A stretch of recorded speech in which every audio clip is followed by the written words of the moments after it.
말씀은 출애굽기 12장 5절에서 13절까지 말씀입니다. 구약성경 98면 출애굽기 12장 5절에서 13절까지 말씀입니다.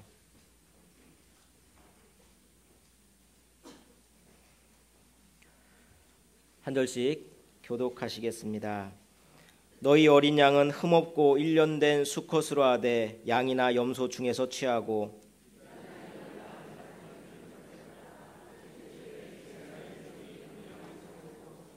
그 피를 양을 먹을 집 좌우 문설주와 임방에 바르고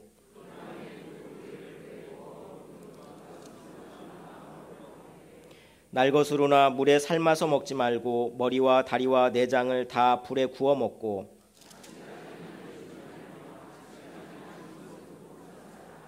너희는 그것을 이렇게 먹을지니 허리에 띠를 띠고 발에 신을 신고 손에 지팡이를 잡고 급히 먹으라. 이것이 여호와의 유월절이니라.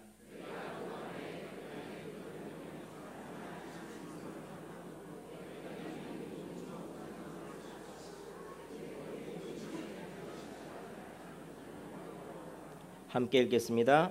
내가 애굽 땅을 칠 때에 그 피가 너희가 사는 집에 있어서 너희를 위하여 표적이 될지라. 내가 피를 볼 때에 너희를 넘어가리니 재앙이 너희에게 내려 멸하지 아니하리라. 아멘. 오늘 우리는 성찬 예식을 거행하게 될 것입니다. 성찬식은 예수님이 직접 세우신 대단히 중요한 예식입니다. 예수님이 잡히시기 전날 밤에 마지막으로 12 제자와 함께 유월절 식사를 하셨는데, 그런데 그 유월절 식사에 있는 떡과 포도주를 가지시고 성찬식을 제정하셨습니다. 이 떡은 예수님의 살을 의미하고 잔은 그 속에 포도주가 있는데 그것은 주님의 피를 상징하는 것입니다. 주님의 살과 피는 참된 양식이요 영원히 살게 합니다. 요한복음 6장에 보니까 나는 하늘에서 내려온 살아있는 떡이니 사람이 이 떡을 먹으면 영생하리라 그랬어요. 단순한 떡이 아니라 예수님 자신을 의미하는 것입니다. 그런데 사람들은요, 먹고 죽는 그런 음식을 얻으려고 노력을 하지만 영생을 얻을 양식은 먹으러 오지 않는다고 주님은 탄식하십니다. 하나님의 떡은 하늘에서 내려서 세상에 생명을 위한 내 살이라고 주님은 그렇게 말씀하십니다. 오늘 성찬에 참여하는 사람은 뜨거운 감격이 있어야 됩니다. 그 이유는 예수님이 나를 위해서 십자가에 달려 돌아가셨는데 그 구속의 사랑 때문에 우리 속에 감격이 있어야 돼요. 오늘 성찬에 참여하게 하신 구속의 사랑을 뜨거운 감격과 감사로 받아서 이 성찬식이 우리 모두에게 은혜가 가득한 시간이 되시기를 주님의 이름으로 축원합니다. 그런데 구약시대에도 성찬식이 있었는데 그것은 바로 유월절입니다. 이 유월절 식사로 성찬식을 제정하셨어요. 유월절은 애굽의 압제로부터 탈출하는 바로 전날 밤에 제정된 것입니다. 각 가정마다 1년 된 양이나 염소를 잡습니다. 그리고 그 피를 문설주와 인방에 바릅니다. 다음 이 그림에 있는 것처럼 이렇게 문설주와 인방에 바르면, 그러면 그 밤에 죽음의 천사가 오는데 그 죽음의 천사 그 집에 들어가면 장자들을 다 죽이고 짐승의 초태생을 다 죽이는데, 그런데 그 피가 발라져 있는 집은 아예 들어가지 않고 그 집을 건너뛰기 때문에 유월절이다 그렇게 부릅니다. 그래서 이 유월절의 피는 바로 성찬식에서 우리가 받는 그 예수님의 피를 의미합니다. 오늘 보면 6절에 보니까 6월절에는 양을 잡게 돼 있어요. 어린 양을 잡게 돼 있는데 이 양이 바로 예수님을 의미하는 것입니다. 요한복음 1장에 보면 세례 요한이 말합니다. 보라, 세상 죄를 지고 가는 하나님의 어린 양이로다. 예수님을 향해서 하나님의 어린 양이라고 말합니다. 그렇습니다. 예수님은 하나님의 어린 양, 6월절의 양입니다. 오늘 본문 5절에 보니까 그 어린 양은 흠이 없어야 된다. 그래서 흠이 없어야 된다. 우리는 다 흠이 있습니다. 다 죄가 있습니다. 그러나 예수님은 죄가 없고 흠이 없는 어린 양이십니다. 흠이 없지만 우리 죄를 대신해서 십자가에서 보혈을 흘려 돌아가셨습니다. 그 십자가의 보혈을 우리 마음에 바른 사람들은 죽음의 저주가 우리를 해하지 않고 우리를 건너 지나가게 되는 것입니다. 예수님의 보혈이 영원한 사망의 저주로부터 우리를 보호해 주시고 우리에게 영생을 허락해 주심을 믿으시기를 주님의 이름으로 축원합니다. 오늘 보면 8절에 보니까 그 밤에 그 고기를 불에 구워 먹으라 그랬어요. 날로 먹지 않고 또 삶아 먹지 않고 불에 구워 먹으라 그랬어요. 그것은 나름대로 의미가 있는 것입니다. 이 불에 구울 때에 먹는 사람은 맛있겠지만 그 고기의 입장에서는 얼마나 고통스럽겠습니까? 예수님의 고난을 상징하는 것입니다. 예수님이 얼마나 불이 타는 고통, 그 지옥의 고통, 그것을 맛보셨는가를 말해주는 것입니다. 우리가 받아야 될 지옥의 고통을 예수님께서 대신 당하신 것입니다. 이와 같이 유월절은 성찬식과 연관되어 있고 이 성찬식은 또 출애굽과 연관되어 있습니다. 따라하겠습니다. 성찬은 출애굽이다. 그래요. 성찬의 모형인 유월절 식사가 끝난 뒤에 이들은 바로 출애굽을 했던 것입니다. 출애굽은 뭐냐? 애굽을 떠나가는 것입니다. 출애굽은 떠나가는 것입니다. 그렇다면 무엇으로부터 떠나가는 것입니까? 첫째, 죄악으로부터 떠나는 것입니다. 오늘 본문 8절에 보니까 무교병을 먹으라 그랬어요. 무교병이라는 것은 누룩이 들어가 있지 않는 떡을 말합니다. 그러니까 빵을 만들 때에 요즘은 이스트 같은 걸 넣겠지만 옛날에는 누룩을 넣어서 이거 풀렸어요. 그런데 누룩을 넣지 않은 그리고 구운 빵을 무교병이다 그래요. 누룩이 들어가 있는 건 유교병이라 그럽니다. 무교병은 질겨요, 딱딱해요, 맛이 없어요. 부풀려야 그래서 부드럽고 맛이 있는 것인데 무교절 기간에는 누룩이 없는 빵을 먹어야 됩니다. 집안에 일체 누룩이 없어야 됩니다. 여기서 누룩은 무엇을 말하느냐? 죄악을 의미하는 것입니다. 여러분, 세상에서 그래도 우리가 죄도 적당히 짓고 살아야지 재미가 있지. 그래야 죄도 지어야 돈도 벌고 죄도 지어야 출세도 하죠. 그러나 우리는 누룩이라는 죄를 빼버린 무교병이 되어야 됩니다. 우리가 유교병 같은 사람들이에요. 죄가 많은 사람들이에요. 그런데 우리가요 오늘 성찬 예식을 행하면서 유교병 같은 우리 속에 있는 누룩을 제거해야 합니다. 하나님 앞에서 거룩한 무교병 같은 인생으로 바꾸어져야 되는데 세상 재미가 좀 적어도 돈을 좀 적게 벌어도 죄를 제거하면서 무교병 같은 인생으로 바뀌어지는 역사가 있으시기를 주님의 이름으로 축원합니다. 출애굽은 떠나는 것이라 첫 번째 죄를 떠나는 것이다 그랬는데 두 번째는 이방 문화, 세속 문화로부터 떠나는 것입니다. 이 문화를 떠난다고 해서 반문화적이 되라는 얘기는 아닙니다. 문화를 세 가지로 구분할 수 있다고 한다면 첫째는 성경적인 문화입니다.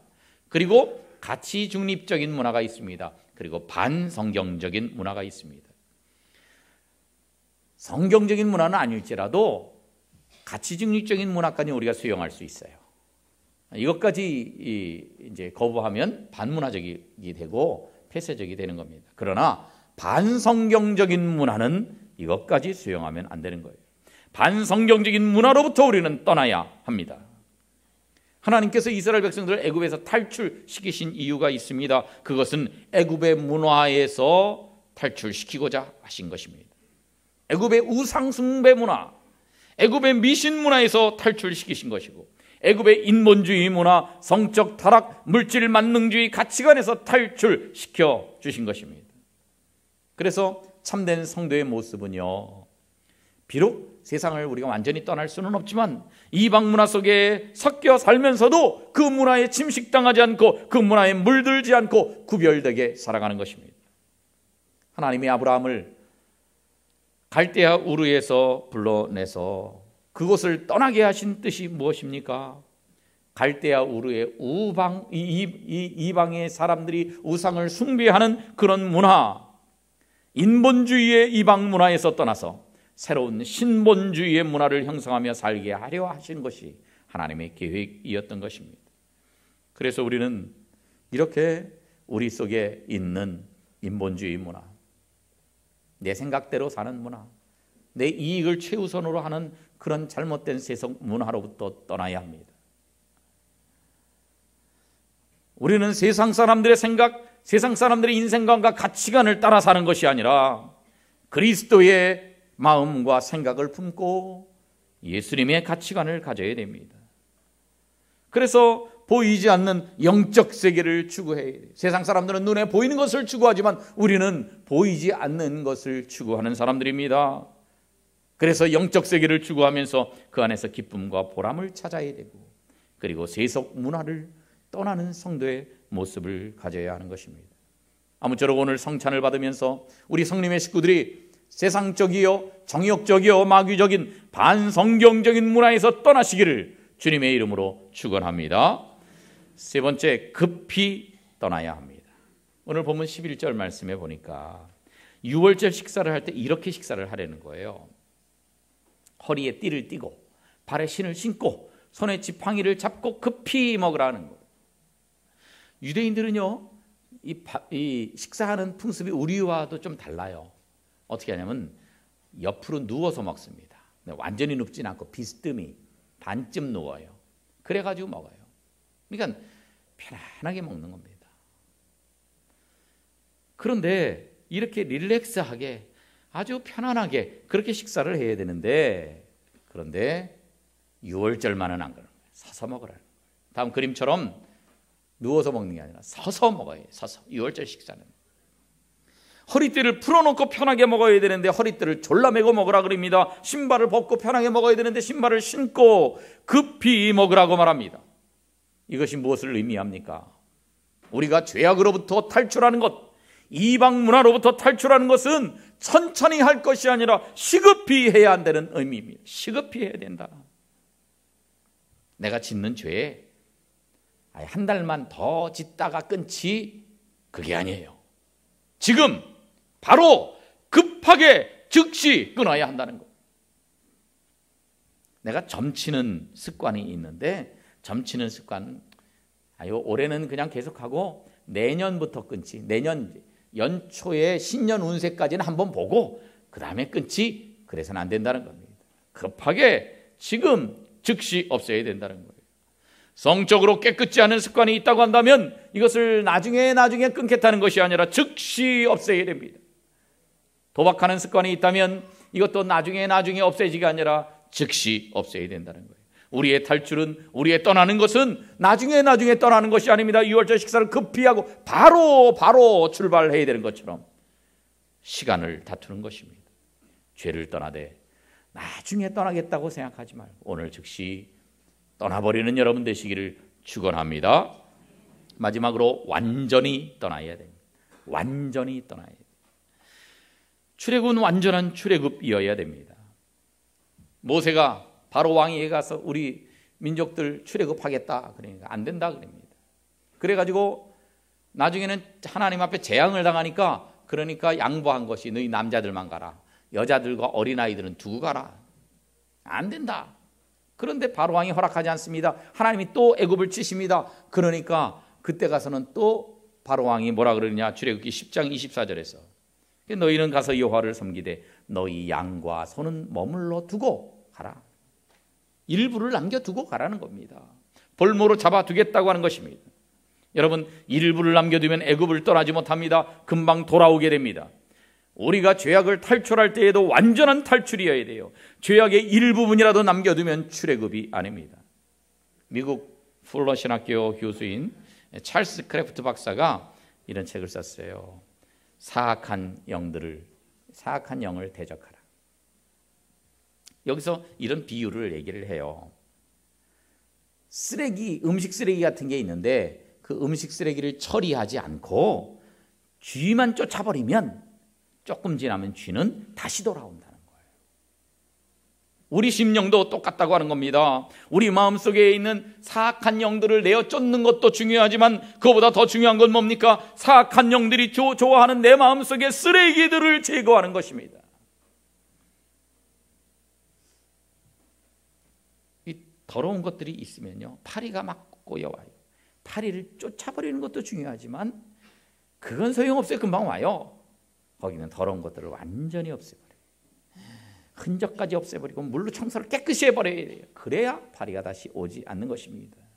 그래서 우리는 우리 마음속에 있는 이 쓰레기들, 우리 마음속에 더러운 것들을 제거하되 깨끗이 제거해야 돼요. 일부분만 제거하면 안 됩니다. 더러운 것들이 다시 오게 돼 있어요. 죄는 부분만 버려서는 안 됩니다. 그 모양까지 전부 다 버려야 하는 것입니다. 오늘 성찬을 받으면서 우리가 결심하십시다.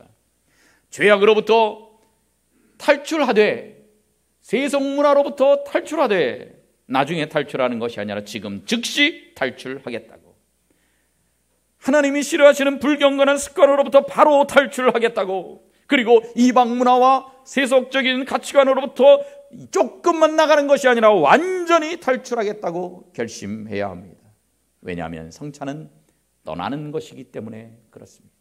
오늘 성찬을 받으면서 우리 속에서 떠나야 될 것과 완전히 결별하고 주님이 기뻐하시는 거룩한 무교병 같은 흠도 없고 점도 없는 삶을 살아가는 복된 성도들 되시기를 주님의 이름으로 축원합니다.